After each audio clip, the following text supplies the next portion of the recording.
La luz mortecina de una mañana inglesa se filtraba por los ventanales estrechos de Greenwich cuando Isabel Tudor abrió sus ojos al mundo. No hubo celebraciones ni salvas de cañón. El silencio pesaba como una sentencia. La corte esperaba un varón, y Ana Bolena había parido una niña. Una decepción envuelta en seda que, sin saberlo, respiraba ya el aire envenenado de la traición. Los cortesanos miraban a la criatura con una mezcla de desdén y temor. En su rostro pálido y sus cabellos rojizos veían la marca del pecado, la prueba viva del escándalo que había desgarrado a Inglaterra. Su madre, la usurpadora, la bruja, había seducido a un rey hasta arrancarle un reino entero de las manos del Papa. Por ella, Enrique Webtown había repudiado a su primera esposa, desafiado a Roma, ejecutado a nobles fieles. Y todo para engendrar una hembra inútil para la sucesión. Isabel creció bajo miradas que eran puñales.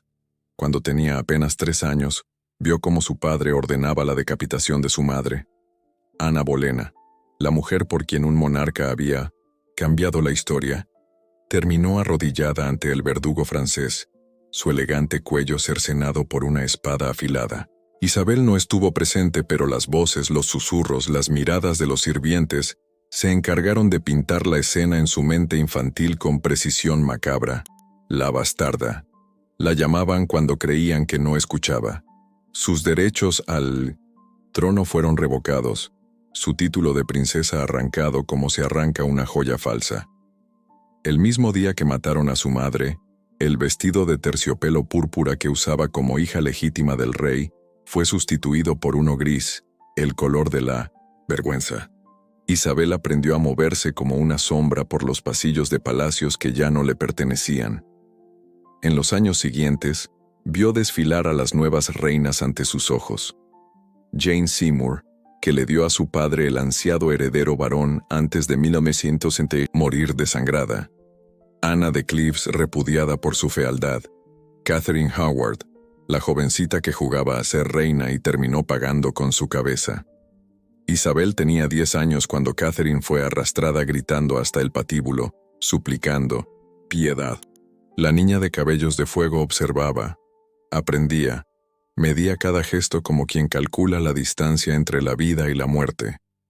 A los 13 años ya dominaba 4 idiomas y había desarrollado un talento particular para la invisibilidad. Su cuerpo delgado y su rostro pálido se deslizaban por las estancias reales sin despertar atención. Mientras tanto, su mente absorbía cada lección de supervivencia. Una princesa debe saber cuándo hablar y cuándo callar, le había dicho su institutriz Catherine Champernoun. Y vos, mi señora, debéis aprender a callar más que cualquier otra. Cuando su padre murió, Isabel tenía 14 años y un conocimiento profundo del miedo. El nuevo rey, su medio hermano Eduardo, era un niño enfermizo bajo la tutela de protectores ambiciosos. Por un tiempo, Isabel encontró refugio en la casa de su última madrastra, Catherine Parr, quien le proporcionó algo cercano al afecto maternal, pero incluso allí, el peligro acechaba. Thomas Seymour, el nuevo marido de Catherine, comenzó a visitar el dormitorio de Isabel antes del amanecer, a sentarse en su cama mientras ella fingía dormir, a acariciar sus cabellos con una familiaridad que olía a ambición y lujuria. Cuando los rumores sobre estas visitas llegaron a oídos del consejo privado, Isabel fue interrogada como una criminal. Con 16 años, tuvo que defender su virtud y su vida ante hombres que buscaban cualquier excusa para eliminarla de la línea sucesoria. «Mi honra es mi vida», declaró con voz firme mientras por dentro temblaba. «Y ambas son una sola». Thomas Seymour terminaría ejecutado por traición, y la joven princesa aprendería otra lección cruel. La cercanía era un lujo que no podía permitirse. El verdadero infierno llegaría con el ascenso de su hermanastra María Tudor al trono. La hija de Catalina de Aragón, católica fervorosa, veía en Isabel no solo a la hija de la mujer que había usurpado el lugar de su madre, sino también a una hereje protestante y una amenaza permanente. A los 20 años, Isabel fue encerrada en la Torre de Londres. donde tantos traidores habían esperado la muerte. Durante días interminables, escuchó los gritos de prisioneros torturados, el sonido del hacha cayendo sobre cuellos inocentes, y esperó su turno mientras escribía con ceniza en las paredes. Mucho sospechada, nada probada. El sol de noviembre se desangraba sobre el Támesis cuando Isabel Tudor fue coronada reina de Inglaterra. Tenía 25 años, el cuerpo frágil pero erguido, y una determinación forjada en el fuego de 1000 humillaciones. Su piel, translúcida como alabastro, reflejaba la luz de las antorchas mientras avanzaba por la nave de Westminster. Los cortesanos que ayer la despreciaban, hoy se inclinaban ante ella. Isabel sabía que sus reverencias no eran para la mujer, sino para la corona que ahora pesaba sobre sus cabellos, rojizos. Tengo el cuerpo débil de una mujer, pero el corazón y el estómago de un rey, proclamaría ante sus tropas años después.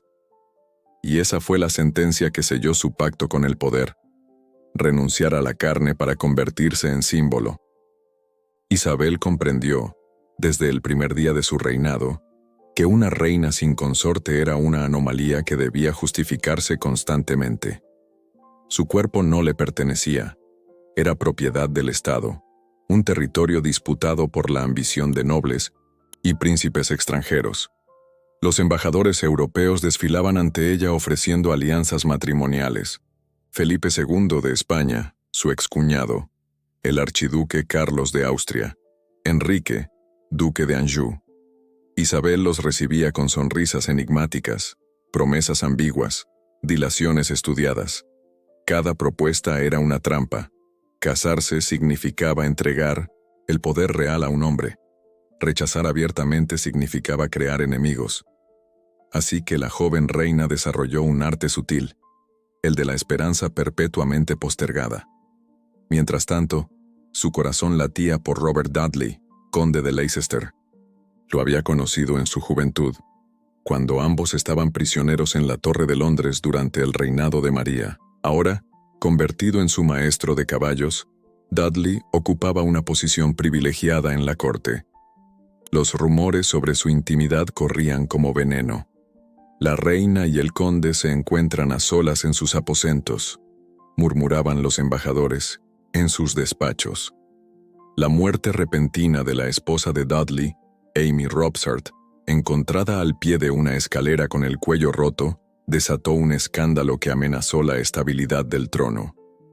Isabel comprendió entonces que incluso el amor era un lujo prohibido para ella. Si se casaba con Dudley, la nobleza protestante se rebelaría contra quien consideraban un advenedizo con las manos manchadas de sangre. Si se casaba con un príncipe extranjero, perdería el control de su reino. Si no se casaba, su legitimidad estaría siempre en entredicho. Eligió la soledad como estrategia política. Me he desposado con Inglaterra, declaró ante el Parlamento que le exigía matrimonio y herederos, y así comenzó la elaborada construcción del mito de la Reina Virgen. Isabel transformó su celibato forzado en virtud, su soledad en independencia, su cuerpo negado en imagen divinizada. Los retratos oficiales la representaban como una diosa, pagana, una astrea, una Diana cazadora, una gloriana intocable. Su rostro, cada vez más blanco por el albayalde que ocultaba las marcas de la viruela que había padecido, se convirtió en una máscara ritual. Pero debajo de la máscara, el tiempo avanzaba implacable. A los 40 años, Isabel comenzó a teñir sus cabellos con azafrán para mantener el fulgor rojizo que tanto admiraban los poetas cortesanos. A los 50, ordenó destruir los espejos de sus aposentos. A los 60, prohibió que se realizaran nuevos retratos que no siguieran el patrón idealizado establecido años atrás. La máscara de la juventud, un retrato oficial que la mostraba eternamente joven, se convirtió en la única imagen permitida. La corte participaba en esta conspiración de silencio. Nadie mencionaba las arrugas que comenzaban a surcar su rostro, los dientes que se oscurecían y caían, los dedos que se deformaban por la artritis. La reina que una vez había deslumbrado a Europa con su belleza y agudeza, Se transformaba lentamente en un ídolo inmóvil, sepultado bajo capas de maquillaje blanco a base de plomo que lentamente envenenaba su piel. El veneno no estaba solo en el maquillaje. La soledad política se convertía en aislamiento emocional. Robert Dudley, el único hombre que quizás había amado verdaderamente, murió en 1588, poco después de la victoria sobre la Armada Invencible. En su testamento, le dejó a Isabel un anillo que ella había prometido protegerlo de todo mal. La reina se encerró en sus aposentos durante días, y cuando emergió, su rostro era ya una máscara perfecta e indescifrable. En su lugar, surgió un nuevo favorito, Robert de Vereux, conde de Essex, hijastro de Dudley. Joven, arrogante, carismático, Essex representaba para la anciana reina un último destello de la pasión que se había negado toda la vida. Pero el joven conde confundió el favor real con derecho al poder. En 1601, tras una serie de humillaciones públicas y fracasos militares, Essex intentó un golpe de estado que fracasó estrepitosamente. Isabel, con 67 años, firmó la orden de ejecución del último hombre que había despertado su afecto. Cuando el hacha cayó sobre el cuello de Essex en la Torre de Londres, algo se quebró definitivamente en el corazón de la reina. Sus damas la encontraban a menudo sentada inmóvil durante horas, contemplando un pequeño retrato secreto que guardaba en un anillo. En ocasiones, la sorprendían hablando sola, sosteniendo conversaciones con fantasmas invisibles. El maquillaje blanco ya no podía ocultar la decadencia. Las pelucas rojizas se asentaban sobre un cráneo casi calvo.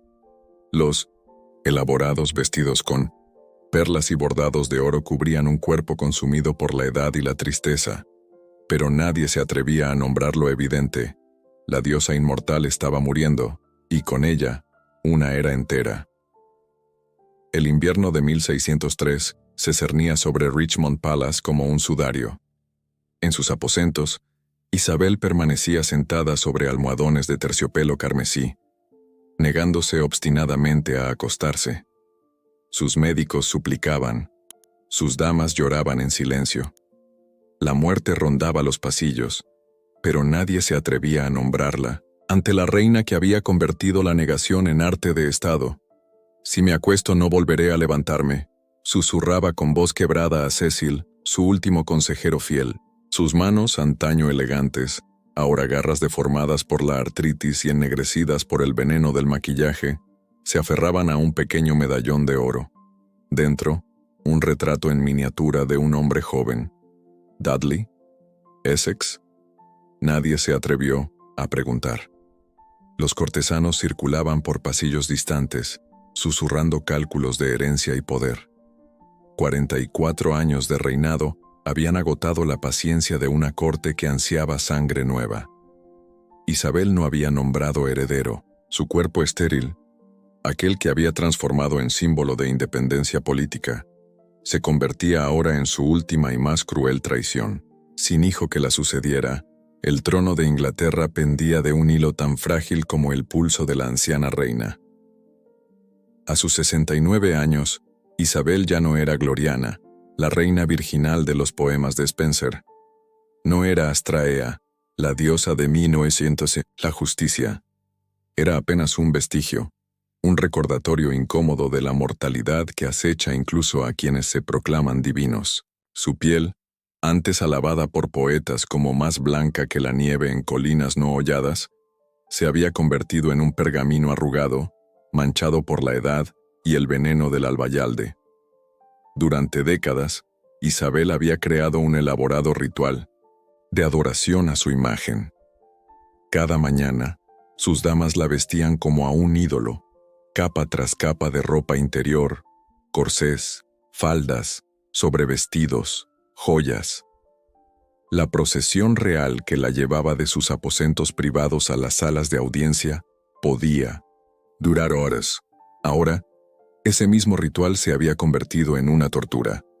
Su cuerpo, quebrado por la edad, apenas soportaba el peso de los ropajes ceremoniales.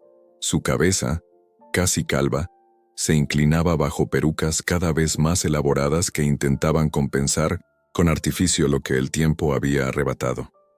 «La reina ya no come», informaban los sirvientes. «La reina no duerme. La reina habla con fantasmas». Los rumores recorrían el palacio como ratas. Isabel, quien durante toda su vida había controlado cada palabra dicha sobre ella, ahora era incapaz de silenciar el murmullo de la muerte que se aproximaba. Una noche de marzo, cuando el frío calaba los huesos y las antorchas proyectaban sombras danzantes sobre los tapices, Isabel ordenó que retiraran todos los espejos de sus aposentos. «No quiero ver lo que ya no soy», dijo a Lady Scrope, su dama de confianza.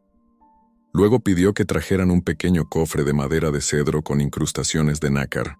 De él extrajo un papel amarillento, doblado y desdoblado tantas veces que las marcas del pliegue amenazaban con romperlo.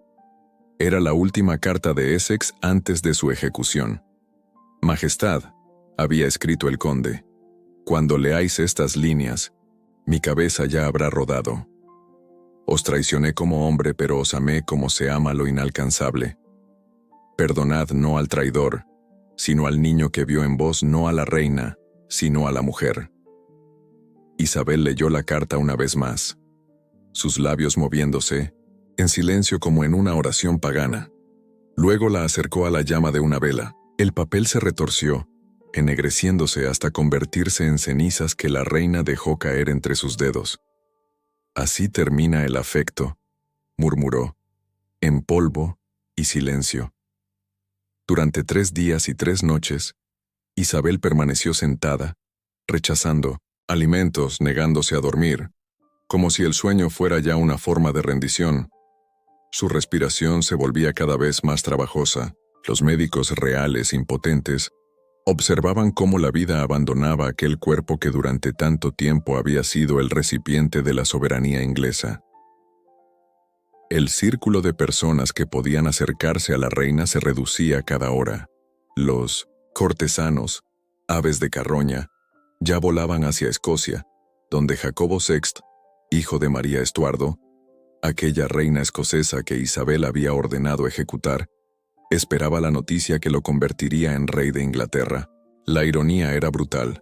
El hijo de su víctima heredaría su trono. Durante su último día de vida, Isabel pareció recobrar brevemente la lucidez. Llamó a Cecil y le susurró algo al oído que hizo palidecer al experimentado político. Luego, con un gesto imperioso, ordenó que todos abandonaran la habitación excepto el arzobispo de Canterbury. Lo que se habló entre la reina protestante y el prelado nunca se supo. Algunos rumores afirmaban que Isabel había confesado, en el último momento, una inclinación secreta hacia el catolicismo. Otros, que había revelado la existencia de un hijo ilegítimo, fruto de sus amores con Dudley. La verdad, como tantas veces en la vida de Isabel, quedó sepultada bajo capas de mito y silencio oficial. A la medianoche del 24 de marzo, Isabel Tudor, la última de los Tudor, exhaló su último aliento. No hubo gritos, ni confesiones dramáticas, ni revelaciones de último momento. Solo el silencio de una mujer que había aprendido, desde niña, que sobrevivir significaba callar. Su cuerpo permaneció en Richmond durante días, mientras los emisarios cabalgaban hacia Escocia. Los médicos aplicaron ungüentos y especias para retrasar la descomposición. Las damas vistieron el cadáver con las galas reales una última vez. Colocaron la peluca rojiza sobre el cráneo calvo. Aplicaron maquillaje blanco sobre el rostro ceniciento. El ritual de la apariencia continuaba incluso después de la muerte. Cuando finalmente el ataúd de plomo fue trasladado por el Támesis hacia Westminster, una multitud silenciosa se agolpaba en las orillas. No había lágrimas ni lamentos desgarradores. El pueblo inglés había amado a su reina como se ama a un símbolo distante, no como se ama a un ser de carne y hueso. Ahora, contemplaban el paso de su féretro con la misma reverencia impersonal con que se mira el ocaso de una era. El amanecer del 25 de marzo de 1603 no trajo consigo anuncios de muerte. Londres despertó sin saber que su reina yacía fría sobre sábanas de Damasco. El secreto de estado más importante del momento era, precisamente, la ausencia de su guardiana. Durante 3 días, mientras emisarios galopaban hacia Escocia, el consejo privado mantuvo la farsa. Isabel seguía viva, indispuesta pero recuperándose.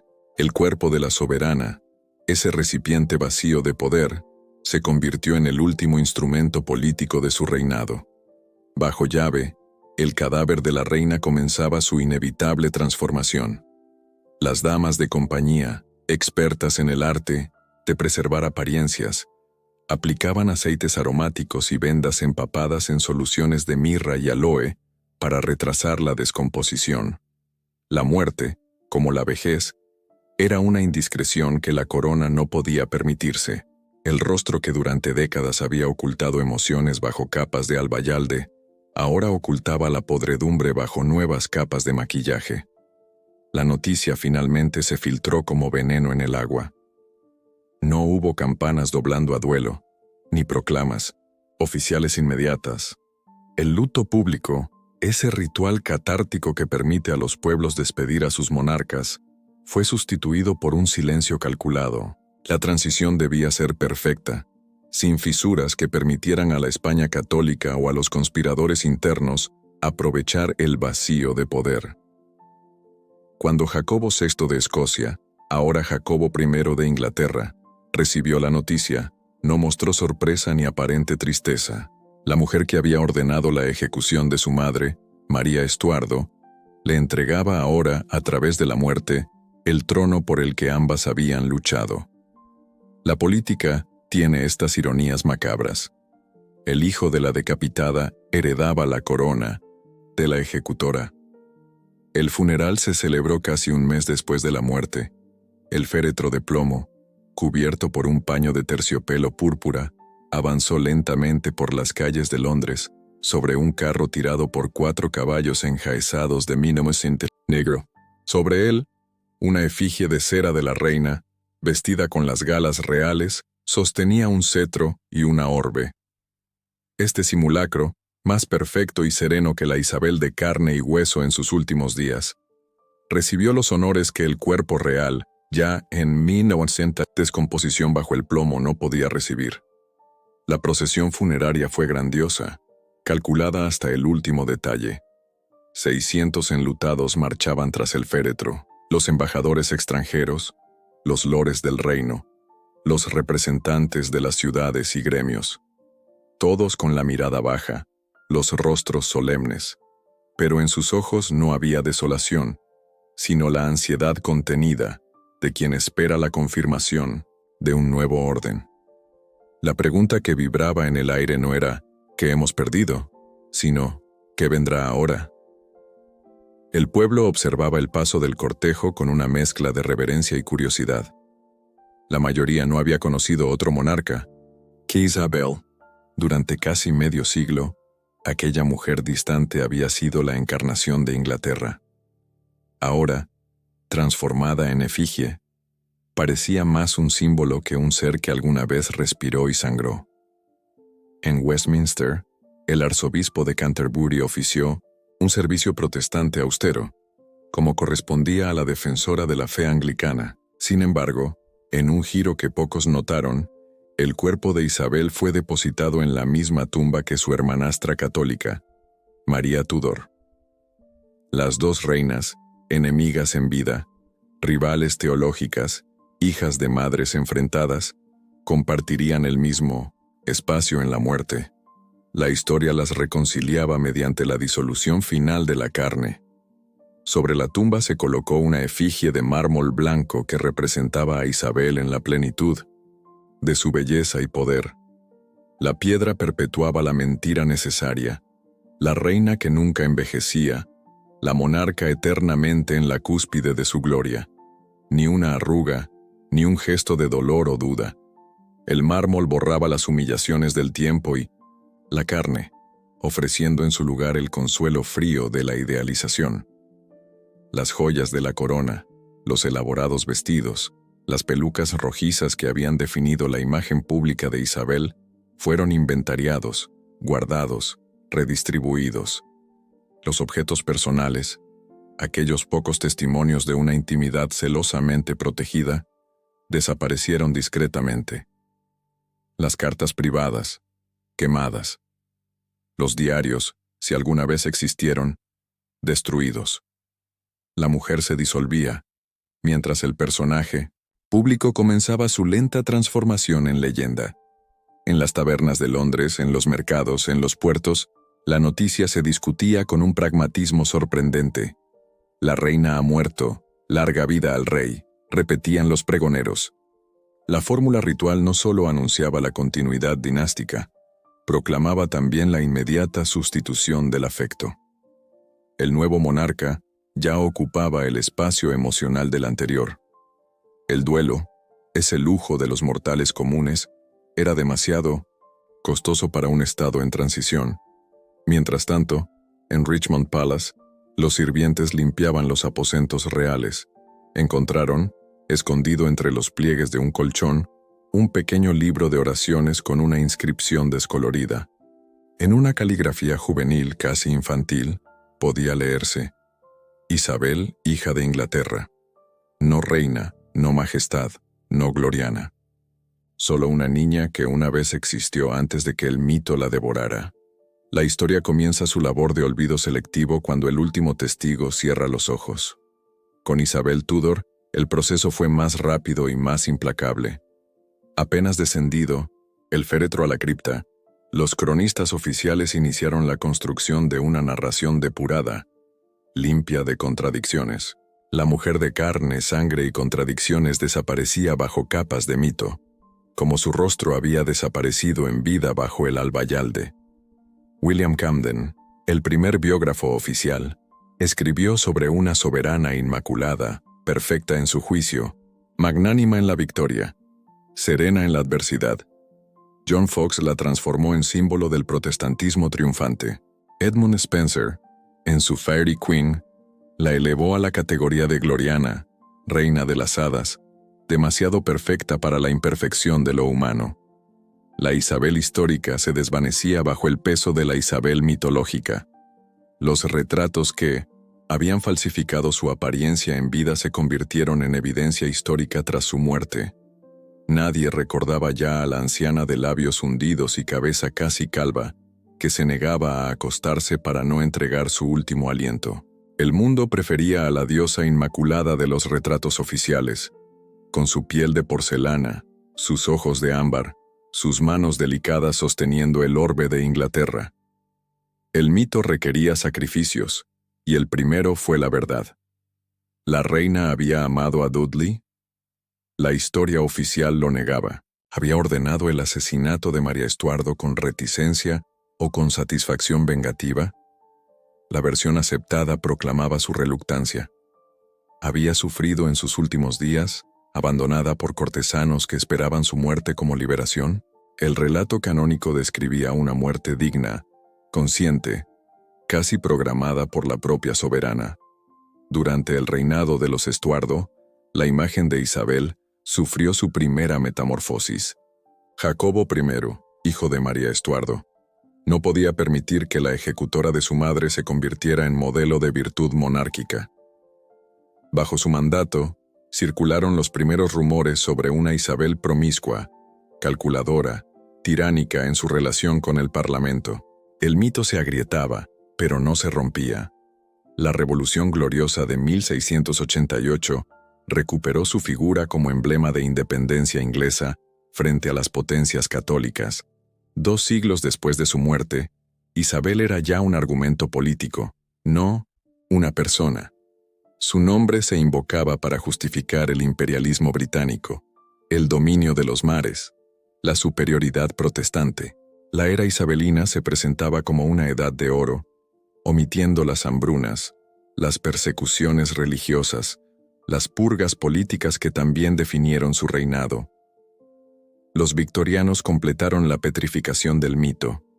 Para ellos, Isabel encarnaba valores que la mujer real habría encontrado incomprensibles: domesticidad idealizada, pureza sexual como virtud suprema, devoción abnegada a la nación por encima del deseo personal. La reina que había usado su soltería como arma política se convertía en símbolo de castidad virtuosa. La monarca que había flirteado con medio centenar de pretendientes para mantenerlos a todos en suspenso era ahora ejemplo de recato. Mientras el mito se solidificaba, los rastros de la mujer desaparecían, sus cartas personales destruidas durante la Guerra Civil Inglesa, sus diarios íntimos, si alguna vez existieron, perdidos en incendios y saqueos. Sus palabras reales, sustituidas por discursos apócrifos más elocuentes, más perfectos, menos humanos. El cuerpo de Isabel, aquel que tanto había sufrido los rigores de la política y el tiempo, se reducía a polvo anónimo bajo la efigie de mármol. La carne que había sido negada, torturada, ocultada, finalmente liberada del peso de la representación. Mientras tanto, su imagen multiplicada en grabados, pinturas, estatuas, asumía una vida independiente, más poderosa y duradera que la existencia biológica. En los libros de historia, Isabel se convertía en un capítulo glorioso entre dos tragedias: el cisma religioso de su padre y la guerra civil del siglo siguiente. Su reinado, narrado como una sucesión de triunfos, la derrota de la Armada Invencible, la consolidación del anglicanismo, el florecimiento de las artes, los fracasos, la ruinosa guerra en Irlanda, las persecuciones sangrientas contra católicos y puritanos, los monopolios que empobrecieron al pueblo, eran notas al pie, si acaso aparecían. 4 siglos después de su muerte, Isabel Tudor sigue siendo más estatua que mujer. Las biografías modernas intentan rasgar el velo del mito, rescatar fragmentos de humanidad entre los escombros de la leyenda, pero incluso estos esfuerzos chocan contra la impenetrabilidad de un personaje que dedicó su vida a la autoconstrucción, que hizo de la máscara su verdadero rostro. El verdadero triunfo de Isabel no fue sobrevivir a conspiraciones, ni derrotar a España, ni mantener la independencia inglesa. Su victoria definitiva fue crear un personaje tan poderoso que devoró a la persona, un mito tan perfecto que nadie echa de menos a la mujer que lo habitó.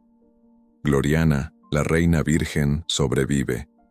Isabel Tudor, la niña que creció sin madre, la joven que temblaba en la Torre de Londres, la anciana que lloraba en la soledad de sus aposentos, esa mujer desapareció para siempre.